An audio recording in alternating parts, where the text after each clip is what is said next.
असाउद्दीन ओवैसी जी 2 minute का तैयार हो गया।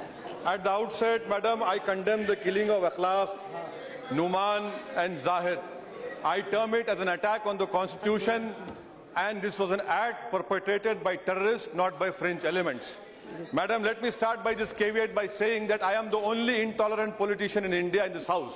The rest are paragon of virtue, beacon of free speech and upholders of justice. What we have seen over here is that we have two political power centers. One calls Muslims and Dalits as puppies and dogs. The other throws crumbs at us and tells us to wag the tail. My concern over here is that why is it that after 68 years of independence, the Muslims cannot find or rent a house or a flat in any metropolitan city? Is this tolerance we're talking about? Why is it, madam, that my dropout rate and Dalit dropout rate start at the age of 11? Is this dropout? Is this tolerance? Why is it that you open more police stations in Muslim ghettos than schools? Is this tolerance? Why is it that Juhapura and Govandi in Mumbai have become dumping yard of the city medical waste, not for schools of excellence? Why is it that out of 100 only 3 are Muslim graduates? Is this intolerance? People say we don't study. NSSO data of 2011 is there, which clearly says that 11% OBC Muslims having 10th class qualification get only 11% employment, doesn't get 23. Why is it, madam, that after 23 years of Babri Masjid, that the accused have got Padma Bhushan, but they have not been convicted? We have seen various governments, Congress government, UPI government, United Front government, NDA government. Is this tolerance? Let me ask a political intolerant question to this August House. Why is it, madam,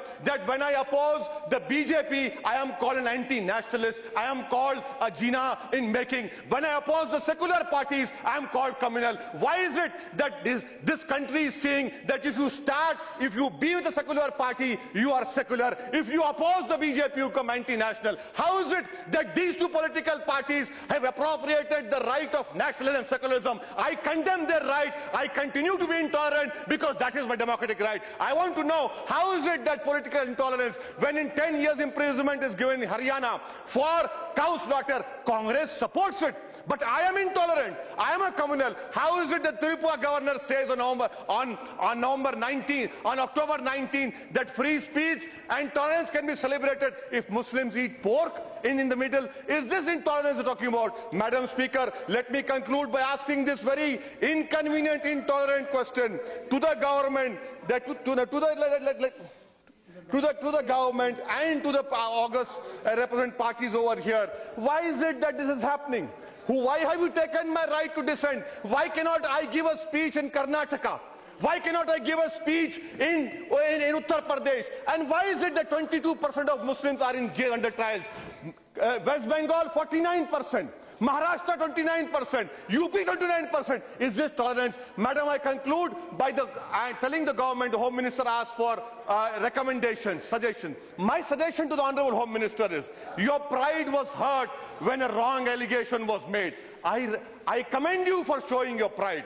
But you see, for 69 years I have been called a Pakistani. What about my pride? Would you rise up and protect my pride?